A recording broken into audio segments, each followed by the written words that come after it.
Selamat pagi Bapak Ibu semuanya, jemaat Tuhan. Mari kita berdoa dulu sebelum kita belajar firman pagi hari ini. Tuhan Allah Bapa yang sungguh selalu kami bangga-banggakan dalam hidup kami. Kami bersyukur kami sudah melewati masa-masa liburan. Kami sudah melewati hari-hari yang di mana kami libur dari pekerjaan, dari kesibukan-kesibukan sehari-hari, tapi kami tetap menjaga hubungan kami dengan Tuhan secara pribadi. Kami tetap lakukan dan kami tetap jaga dan tetap kami membutuhkan Engkau, walaupun masa liburan atau masa kerja atau masa apapun dalam hidup kami tetap percaya bahwa Tuhan segala-galanya dalam hidup kami. Terima kasih untuk pagi yang baru, terima kasih untuk pagi yang indah. Kami tetap dipelihara oleh Tuhan sepanjang malam, dan pagi ini kami bersyukur untuk kesetiaan-Mu. Kami berkati semua jemaat Tuhan yang ada di rumah-rumah, yang ada di gereja semuanya. Tuhan menyertai dan Tuhan membuat kami lakukan sesuatu yang intim dengan Tuhan melalui doa pagi ini Tuhan. Terima kasih Bapak, urapi hamba-Mu, urapi kami semua di dalam nama Yesus. Amin.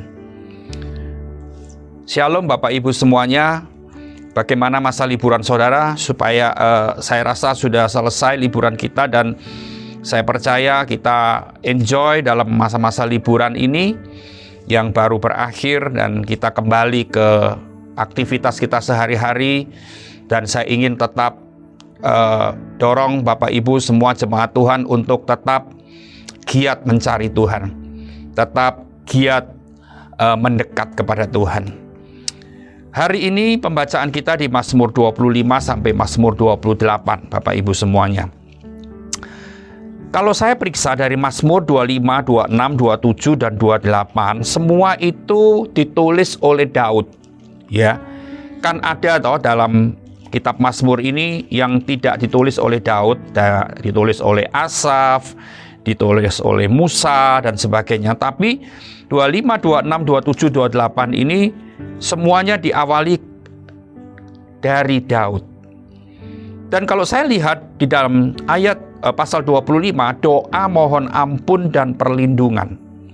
Perikopnya dengan judul seperti itu, doa mohon ampun dan perlindungan dari Daud. Artinya begini, Daud sudah merasakan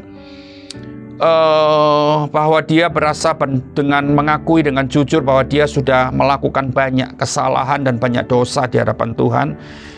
Dan dia tahu bahwa hasil akibat dari dosanya dia, akibat dari kejahatannya dia itu, dia mengalami banyak tekanan, dia mengalami banyak orang-orang yang mau memusuhi dia, orang-orang yang mau menjatuhkan dia, ancaman demi ancaman.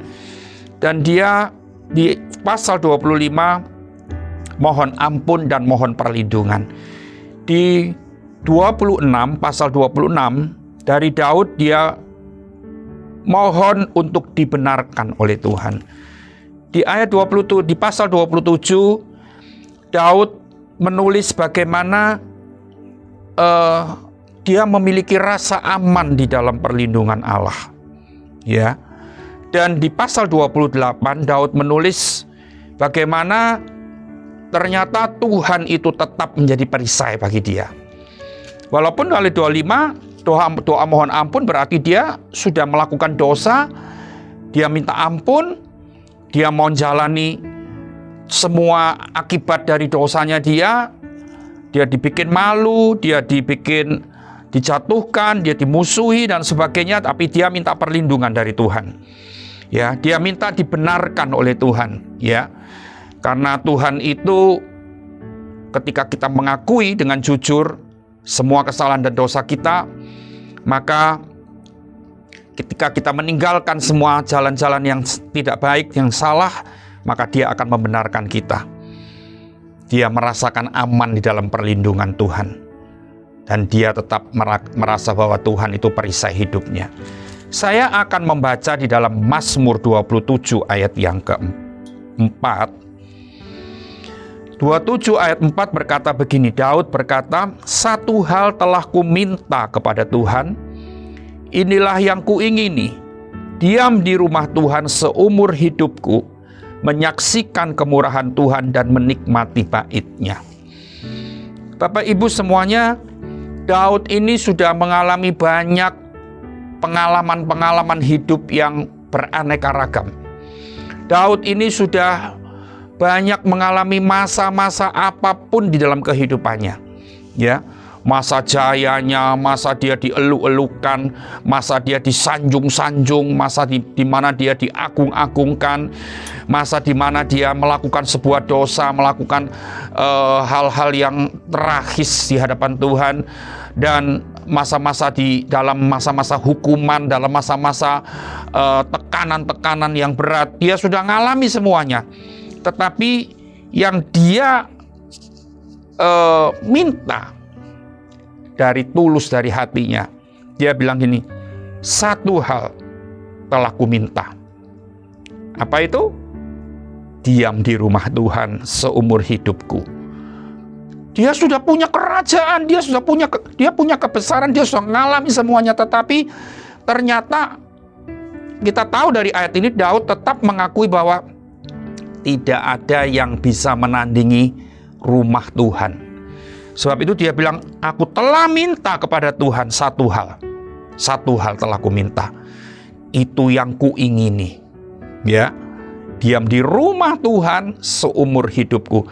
Bapak Ibu, kalau kita dengar rumah Tuhan, mungkin asosiasi kita, pikiran kita langsung ke sebuah gedung gereja, sebuah rumah yang dipakai untuk tempat rumah Tuhan, tempat ibadah, di mana kita beribadah, di mana kita melayani. Tetapi ternyata rumah Tuhan itu, hari ini saya tidak berbicara tentang gedung gerejanya, tentang tempatnya, ya, yang dipakai untuk beribadah kepada Tuhan, yang dipakai untuk berdoa, yang dipakai untuk menyembah Tuhan, kita melayani Tuhan di situ. Hari ini Tuhan tidak membawa saya untuk berbicara tentang itu, tetapi diam di rumah Tuhan. Rumah Tuhan, di sini ada beberapa hal yang kita mau pelajari. Yang pertama, sebuah rumah, kalau kita tahu kita tinggal di sebuah rumah, rumah itu ada orang tua, ada anak, ya. Meskipun kadang ketika sudah besar, anak-anak sudah tidak lagi bersama orang tua, tapi yang namanya rumah itu ada aturan-aturan di situ. Benarkah, jemaat Tuhan? Ya. Kan sering kali kita lihat gini, aku tidak kerasan di rumahku. Aturannya ini, aturannya itu, banyak macam-macam. Dia minggat dari rumah, dan dia lebih senang di rumah tetangganya. Ya. Tapi namanya rumah, itu selalu ada aturan-aturan. Ya. Seperti saya dari kecil, tinggal di rumah orang tua, saya harus mentaati, mematuhi aturan-aturan yang saya ternyata sudah lakukan mulai saya kecil sampai saya sudah besar, punya rumah sendiri, punya keluarga sendiri. Saya terapkan aturan itu kepada anak-anak saya. Tetapi memang menerapkan aturan itu tidak mudah. Kadang lebih banyak anak atau lebih banyak anggota keluarga yang tidak patuh kepada aturan-aturan itu. Ya. Kalau kita tahu di dalam rumah Tuhan itu bicara soal aturan-aturan, artinya gini, Daud sudah mengalami segala macam masa dalam hidupnya, sudah mengalami kebesaran dan kejayaan, tapi dia tetap menghargai bahwa aturan-aturan dari Tuhan, ya, peraturan-peraturan, ketetapan-ketetapan. Kalau kita lihat di Mazmur 119, Bapak Ibu, kita mau lihat sebentar Mazmur 119. Saya tidak membaca satu ayat pun di Mazmur 119. Tetapi saya ingin menunjukkan, kalau Bapak Ibu tidak percaya, Bapak Ibu bisa periksa sendiri di Mazmur, di sepanjang Mazmur 119, setiap ayat dari ayat 1 sampai ayat yang ke 176, dari ayat 1 sampai ayat 176, itu selalu ada, setiap ayat ada tulisan peringatan-peringatan, ketetapan-ketetapan, titah-titah, ada ketetapan, ada hukum-hukum, dan macam-macam, ya. Artinya gini, dalam setiap rumah, kalau kita tahu rumah Tuhan, selalu di situ ada ketetapan-ketetapan Tuhan, ada perintah-perintah Tuhan, ada Taurat-Taurat Tuhan, ada firman-firman Tuhan, ada hukum-hukum Tuhan, ya. Kita bicara soal itu. Jadi orang Kristen, kita jadi orang Kristen, kalau kita tidak suka dengan firman, kita tidak suka dengan ketetapan Tuhan, kita tidak suka dengan hukum-hukum Tuhan, kita nggak suka dengan perintah-perintah Tuhan, dengan Taurat-Taurat Tuhan, maka kita akan menjadi orang Kristen yang liar, Bapak Ibu semuanya. Perhatikan.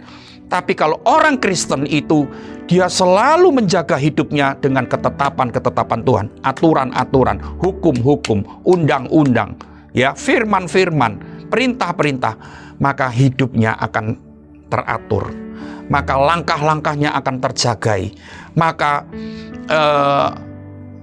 kecil kemungkinan untuk dia berbelok arah, kecil kemungkinan untuk dia tersesat, kecil kemungkinan untuk dia dibelokkan oleh si jahat, pengaruh-pengaruh dunia. Karena apa? Karena dia selalu menghargai ketetapan, hukum, undang-undang, firman, Taurat, titah-titah Tuhan, dan sebagainya. Istilahnya apapun, tapi itu satu maksudnya. Nah, di dalam rumah Tuhan itu bicara soal ketetapan, perintah, Taurat, dan itu semuanya. Maka itu Bapak Ibu Saudara, pagi hari ini saya akan menekankan begini. Jangan jadi orang Kristen kelihatannya senang firman. Kelihatannya kalau ada firman dicatat, ya toh. Tapi kan sekarang itu lebih sedikit daripada dulu. 30-40 tahun yang lalu kalau saya di gereja, wah, semua orang bawa Alkitab. Semua orang bawa Alkitab. Ya. Dan kalau kita lihat di gereja-gereja tertentu, di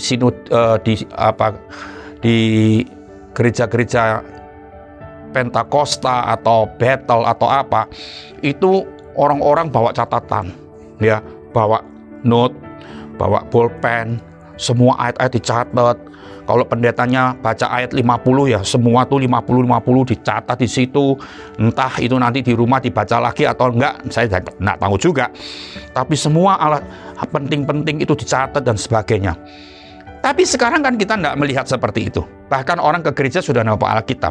Saya melihat di gereja saya ada satu keluarga jemaat yang kalau datang itu selalu bawa Alkitab. Suaminya bawa Alkitab, kalau istrinya kan bawa tas. Nah, tahu tasnya tuh ada Alkitabnya enggak. Tapi yang saya lihat ketiga anaknya, suami dan ketiga anaknya, kalau datang ke ibadah raya bersama-sama, suaminya bawa Alkitab begini, anaknya bawa Alkitab, ya. Dan satu persatu, nah kalau istrinya kan bawa tas, jadi saya enggak tahu dia bawa Alkitab atau enggak, saya enggak pernah menyelidiki. Saya sebetulnya menaruh hormat kepada orang-orang jemaat Tuhan yang sampai hari ini ke gereja masih bawa Alkitab. Karena saya juga masih melakukan. Ya, walaupun di handphone saya ada Alkitab, walaupun di handphone saya ada firman, tetapi saya tetap menghargai buku firman ini sebagai firman Tuhan yang sejati, tidak bisa tergantikan dengan gadget, tidak bisa tergantikan dengan alat-alat telekomunikasi zaman modern ini. Dan saya punya prinsip sendiri, kalau saya selalu kemana-mana ke ibadah atau ke pelayanan, saya selalu bawa Alkitab. Walaupun pelayanan kadang-kadang di PD-PD, pabrik-pabrik, di industri yang mungkin cuman firman Tuhannya cuman 20 menit, setengah jam atau 15 menit, saya bisa pakai handphone, saya bisa pakai enggak pakai Alkitab, tapi saya selalu bawa Alkitab. Bukan untuk sok-sokan, tapi itu sebagai bentuk dari hati saya. Saya menghargai perintah-perintah Tuhan, firman-firman Tuhan, dan saya ketetapan-ketetapan Tuhan itu saya sungguh hargai dan hormati. Seperti Daud, dia punya sebuah permintaan, itu yang dia ingini. Apa? Perintah-perintah Tuhan itu. Ketetapan-ketetapan Tuhan. Karena dia tahu ketika dia tidak memiliki, tidak menjunjung tinggi, tidak menghargai, tidak mengutamakan ketetapan-ketetapan, aturan-aturan, maka dia jatuh dosa. Karena di dunia ini kita tahu bahwa waduh, pengaruh dosa itu terlalu kuat. Pengaruh keduniawian ini terlalu kuat, menyeret kita, tidak peduli siapapun, hamba Tuhan, senior sekalipun, dengan mudahnya. Maka itu Daud tahu, Daud sadar, satu hal yang ku minta, dan itu yang ku ingini, diam di rumah Tuhan. Diam itu artinya apa? Tinggal. Tapi rumah Tuhan dalam hal ini saya bilang bukan cuma ngomong tempat, dan hari ini saya bilang itu bicara soal firman, ketetapan, hukum, undang-undang, Taurat. Dan artinya Daud ingin diam di rumah Tuhan, itu artinya diam, tetap tinggal di dalam firman-Nya, tetap tinggal di dalam aturan-aturan firman, tetap tinggal di dalam ketetapan-ketetapan Tuhan. Walaupun dunia menjanjikan mana-mana, dunia menjanjikan yang indah-indah, dunia menjanjikan wah kesuksesan, tapi Daud tahu bahwa kesuksesan yang paling sejati itu ada dalam firman Tuhan, bahwa keberhasilan yang paling bisa dipercaya itu di dalam firman Tuhan, bahwa segala perkara yang kita bisa lakukan di dunia itu semua berdasarkan firman Tuhan. Ini yang saya ingin tekankan pagi ini kepada Bapak Ibu semuanya. Jangan lupa diri, jangan lupa diri. Dan bicara soal rumah Tuhan, diam di rumah Tuhan, bukan cuma diam di rumah Tuhan 1 jam, 2 jam, 1 hari, 2 hari, tapi Daud minta seumur hidupku. Ini artinya gini loh, dia sangat butuh firman, dia sangat butuh ketetapan-ketetapan Tuhan seumur hidupnya. Tanpa itu dia akan melenceng, tanpa itu dia akan jatuh, tanpa itu dia mungkin sukses tapi dia akan hancur hidupnya. Kan banyak orang di dunia ini, dia cuma mementingkan kesuksesan tapi hidupnya hancur. Tidak ada kekudusan di situ. Sukses, tapi apa? Hidupnya cemar, hidupnya berantakan. Perhatikan, saudara-saudara semua. Dan bicara rumah Tuhan, itu bicara soal suasana juga. Di dalam rumah itu kan ada suasana, toh, ada atmosfer, toh. Ya, makanya ada satu di zaman modern ini, di zaman sekarang ada satu istilah homey. Homey itu artinya gini, rumah itu merasa, orang yang ada di rumah itu merasa at home, merasa kerasan. Bukan bicara soal mewahnya rumah, bicara soal mahalnya rumah, bicara soal letaknya rumah atau di perumahan mana, bukan. Rumah yang sederhana pun kalau itu ada suasana yang indah di situ, orang akan homey di situ. Tidak akan merasa gelisah, tidak merasa galau. Tetapi di dalam rumah itu bicara soal suasana. Bapak Ibu semuanya, mungkin hari ini Bapak Ibu semuanya sudah punya rumah-rumah yang besar, rumah-rumah yang indah, rumah-rumah yang mewah, mahal-mahal. Tetapi saya mau tanya, apakah Bapak Ibu mengalami suasana homey itu dalam rumah? Yang saya ingin sampaikan begini, ternyata rumah bicara soal suasana. Suasana di mana ada kehadiran Tuhan. Karena rumah Tuhan itu berarti ada kehadiran Tuhan di situ. Berarti Tuhan tinggal di situ. Makanya Daud bilang, seumur hidup aku tinggal di rumah Tuhan. Seumur hidupku. Karena dia tahu di situ ada Tuhan tinggal di sana. Gitu kan? Jadi Bapak Ibu semua hari ini, buat rumahmu, buat yang kau rindukan, itu suasana kehadiran Tuhan. Walaupun rumahmu kecil, rumahmu cuman berapa kali berapa, rumahmu mungkin cuman murah, ada di tempat yang tidak strategis, tempat yang kumuh, tetapi kalau itu ada hadirat Tuhan, di situ ada suasana surga, di situ ada suasana sukacita, di situ ada suasana damai sejahtera.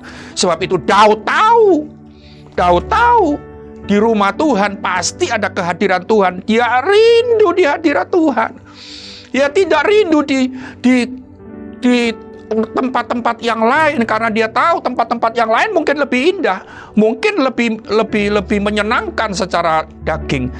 Tetapi dia sudah ngalami itu semua. Tetapi dia tetap memutuskan, dia tetap memilih di hadirat Tuhan itu tempat yang paling indah, menenangkan hati, meneduhkan jiwa, membuat damai jiwa yang galau, membuat pikiran bisa tenang, membuat kita bisa menikmati hidup ini dengan ucapan syukur. Kenapa banyak orang kaya, kenapa banyak orang Kristen tidak bisa mengucap syukur? Karena apa? Karena jauh dari hadirat Tuhan, dari suasana hadirat Tuhan itu. Bapak Ibu semuanya, saya ingin jemaat Tuhan yang mendengar khotbah saya hari ini, mari kita kembali kepada Tuhan. Yang pertama, jalani hidupmu terus di dalam ketetapan-ketetapan Tuhan. Prinsip yang kuat yang kau pegang dalam hidup ini. Satu, jangan pernah lupa, aku tetap hidup menurut perintah-perintah Tuhan, ketetapan-ketetapan Tuhan, hukum-hukum Tuhan, undang-undang Tuhan, tidak yang lain. Orang tua yang menerapkan ini kepada anak-anaknya, dia mendidik anaknya di dalam ketetapan-ketetapan Tuhan, dia akan menuai hasilnya. Ketika dia tua, anak-anaknya akan menjadi anak-anak yang diberkati Tuhan, jadi anak-anak yang menjadi kebanggaan orang tua. Ya, tetapi kalau orang tua, perhatikan, orang tua yang tidak mendidik anaknya berdasarkan hukum-hukum Tuhan, hanya cuman untuk menunjukkan kesombongan aja, menunjukkan kesalehannya saja, maka engkau akan kecewa akhirnya. Yang kedua, firman Tuhan hari ini menekankan, hiduplah selalu dalam hadirat Tuhan. Engkau boleh lelah batinmu, engkau boleh mengalami peperangan di dalam dunia ini, peperangan dalam tanda kutip, banyak konflik, banyak peperangan, beban yang berat. Tetapi kalau kita selalu jalani dalam hadirat Tuhan, maka kita akan tetap merasakan keteduhan hati.